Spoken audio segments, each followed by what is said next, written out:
How's everybody doing? I hope you enjoyed that blog post. So I do apologize for the few weeks, the hiatus that I did take. But like my message clearly articulated, I was experiencing a time of transition, a time of change, a time for growth in so many areas of my life.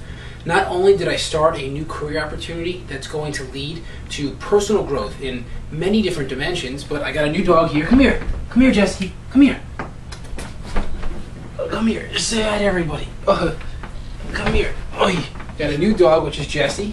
Also have another dog with Lindsay, which is Elvis, who's in the process right now of being fixed, so he's not able to join us.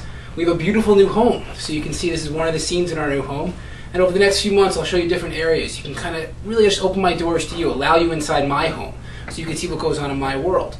But the point of the message that I shared had little to do with me and little to do with Lindsay, although we did communicate a model that seemed to work for us once we realized exactly what it is that we were doing. But ultimately, I want it to be about you. Because in life, we're always going to experience change. Change is inevitable. We live in a world of constant motion. It's dynamic. One day we could experience something, and another day it could be something totally different. But what you need to understand, this is what I grasp now more than ever before, is the only thing that we can control is our internal environment.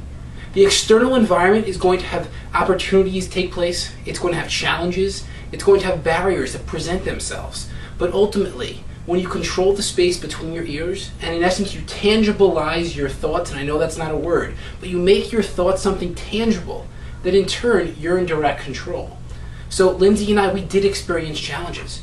We had some really intense conversations to break through layers that would enable our relationship and our love to grow in an entirely new way. And I feel so fortunate to have her by my side as my rock, as my soulmate, and as my best friend. It's something that I feel that all of you may have had at one point. Maybe you have it today, or maybe you've always desired to have it. But regardless of where you're at in your life, find that type of relationship and cherish it. Because what I've learned, this is something that Lindsay and I have spoken about for countless hours, is that change tends to bring people apart as opposed to bringing them together. And that's a choice that all of us have the ability to make. Change is an opportunity where both people are really pushing themselves towards that outcome, towards that common cause. And in turn, if you don't lose sight of what you're trying to achieve, then the entire journey can be incredible. Because what's going to happen is this, is the outcome will always be the outcome. But the journey and the adventure is up to you and whoever else you're with going on that adventure. So take the time this week to figure out where change is surfacing in your life. Is there a relationship that's suffering as a result? And if there is, I encourage you to look at the values that we provided, the principles that we shared, and figure out which one will help benefit you. This is not a model that's going to work for everybody, and I'm not trying to put my relationship with Lindsay on a pedestal by any means. But what I want to have you do is just think a little bit differently about change. Let it be an opportunity to come together for that common cause of growth, unconditional love, and ultimately so that you achieve the desired outcome that you've always tried to accomplish in your world. So we are back. This hiatus just gave me time to really focus on what I needed to get done so that in turn my focus can now be for all of you. I want to thank you though, because even during this hiatus, we still had people from around the world joining Brandentity. That means that the mission, my mission in life, is out and about, and all of you are directly responsible for our growth.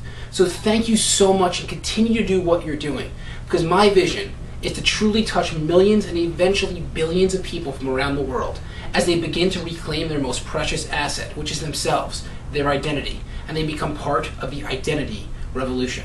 So if this past weekend was a holiday for you, I hope you enjoyed. If the past week before with being Passover was a holiday for you, I also hope that you enjoyed. And let this moment be a moment that you shift your perspective on change and begin working with the people in your world so you can achieve the desired outcome that you've always yearned to accomplish. Have an absolutely wonderful week. I also want to make one more point, is that in the message I also said that I'm going to be only communicating through the blog post once a week now instead of twice. What I found, and I appreciate all of you for bringing this to my attention, is that some of the messages that I shared took more time than just a couple of days to implement. And then in turn, maybe many people got overwhelmed. So I'm making the executive decision to just publish one blog post a week. You'll also be getting motivational minutes starting next Monday if you are a subscriber. And on the first of each month, you're going to get the Brandentity interview. That's going to come out at some point this week. And trust me, it's something you don't want to miss. So please make sure that you subscribe to both subscriptions. Continue to enjoy and immerse yourself in the identity revolution. And thank you from the bottom of my heart for being you. Have a wonderful day.